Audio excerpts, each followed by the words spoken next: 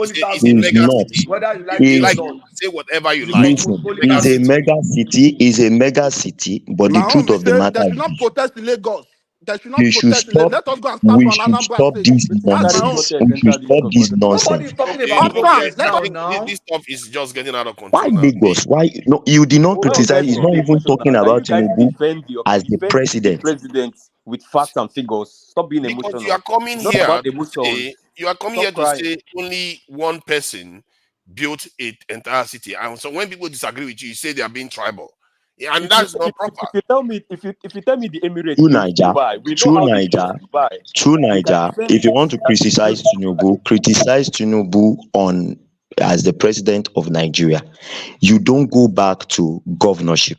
If you Why go back not? to governorship, wait, calm down. not? If you go Why back to not? governorship, wait, calm down now. I will go back to bringing Obi out as governors too.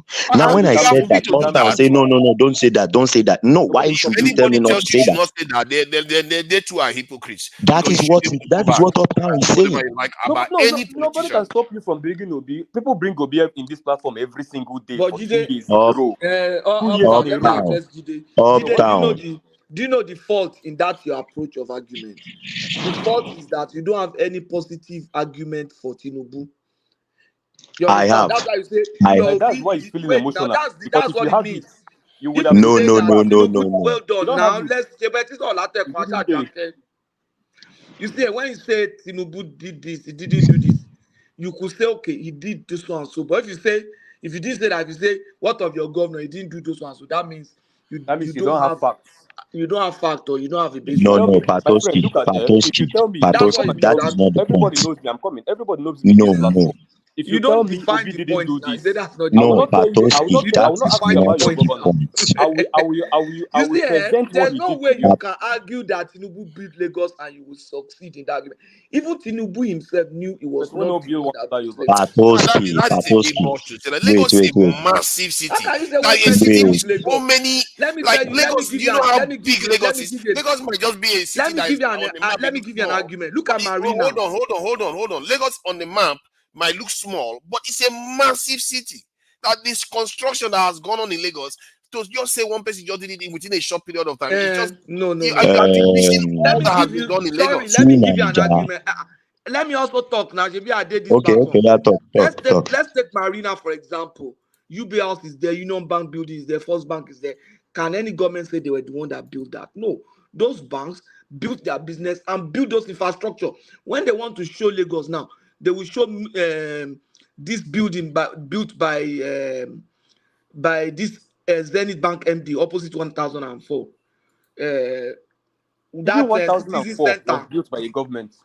Citizen Center. They will show that building near that yacht and everything. The mafia built it. The mafia built it. You They will understand? show So Third Mainland Bridge. They will show yeah, National people Theatre. Yeah, no, contribute. but it's not Everybody is that's not the point they contributing were his making though. They quota. were talking True about people that Naija. built its infrastructure. Everybody contributes his True quota Naija. in building a Please city. allow me to contribute, please. Who Okay, is this, yeah, please, please? Is it one the minute, star? please. Is it the star? The star, please, 1 minute. Let me just address the Patoski. Yes, I think Sorry, what 1 you minute. what you people are missing is what they are saying I is still have the flow. But go Lagos ahead. Lagos Because of Bernie, you're going to have the flaws. Lagos That's our history. Tinubu Lagos of Tinubu of these days. We are talking of 16 years master plan of developmental of a Lagos that changed the total concept of Lagos. Lagos State, you should give a credit to a master planner. This is somebody that from the loopholes. If you ask those people, the Lagos workers, the ministries, go and ask them. In the past, before the advent of a Tinubu, most of all the Lagos State workers, they are super rich because 20% of the internal generation revenue did not even go to the state government. We have discussed IGR, my friend. We have all accepted We're already IGR giving already. him credit We for have moved on from that already. generating No, more but what money. did Tinubu That do is, I don't now? know I why mean, you that He is his collected only the major money and achievement he's already. collecting the money now and he's spending it. With his company, Please, The Patoski, thing, the money is let just me say changing hand something. now. Patoski, let me say something, please. I made an analogy the other time, and you agreed to it because you are from Ogun State. Okay, Amosun developed Abeokuta, which is not Ogun State. And if anybody in Ogun State says that Amosun is the foundation of everything we see in Abeokuta, nobody will argue with him. Somebody said on this platform No, that they will not wait, totally agree. just They will say it contributed substantially. Because just before calm down Amosu now. came, Oh my wait now, I goodness. will tell you why. Before Amosu came, there was UNAB, there was Ogun State University, there were all those private universities in Ogun State. Ogun State is house to the highest number of university in the country. All right, Covenant Patoski, I University, all those understand you. things. Ogun State I has understand you. Obasanjo farms. Ogun State has Can I ask you a question? so many other big farms. Ogun State has three industrial estate, Ota, Agbara, Songo, Shagamu, 4. Ogun Please, State, but he contributed. Patoski, But you cannot say he Brother, built Ogun see State. the point. wait. See the point. There are governors. Patoski, See the point. There are governors in Nigeria that built stadium, built airports, built uptown, universities, built this, and you're telling me somebody that didn't build any of these things uptown, is calm a down, genius that built this. Oh my just God! calm down. Just calm down. What is stadium? Tinubu built the stadium. Balogun Stadium. Nobody even talking about that.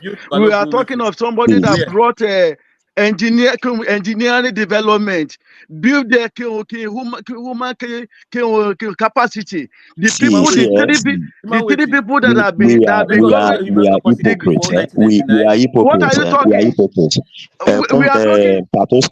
Patoski, I want to address you now. We are hypocrites. Let me tell you why I want to approach you. I want to approach you, Patoski. I want to address you. You are an hypocrite, and let me tell you why. I live in Ogun State. I know how Abeokuta is. If you can tell me that when you were living in Abeokuta, you were proud of Abeokuta as the capital. Abeokuta, every road in Abeokuta was a single lane road, and what you find on every roundabout is just sacrifice here and there. During the times of Benga Dane, the whole place was dirty, was unkept, it was not organized, it was not orderly, no street light, nothing.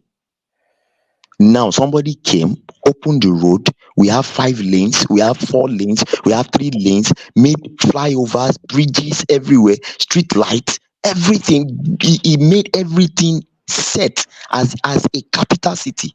You can now say yes, Abeokuta is a capital city. And the people there now say, yes, this is the person that made this place. That is why you now have banks coming there. You said it yourself that there's only one bank there. Now that is why you now have banks coming there. You have all other everything that is in Lagos, all this fast food, they are moving there because there is market, there is everything there.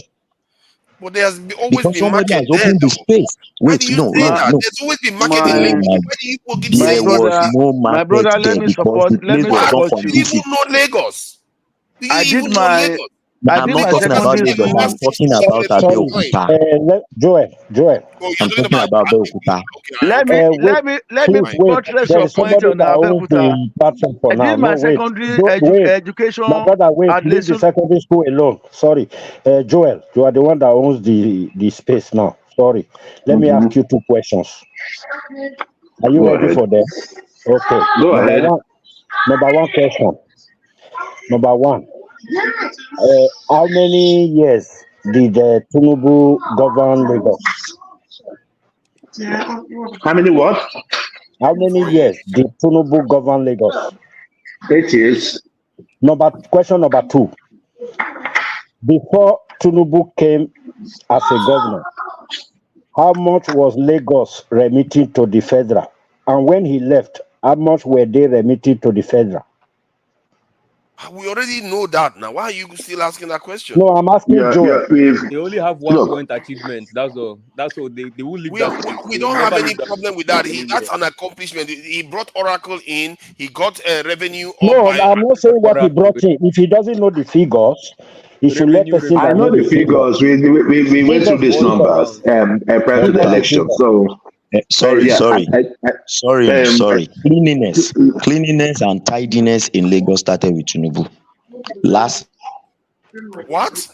Started with Tinubu. Loma started with Tinubu. No.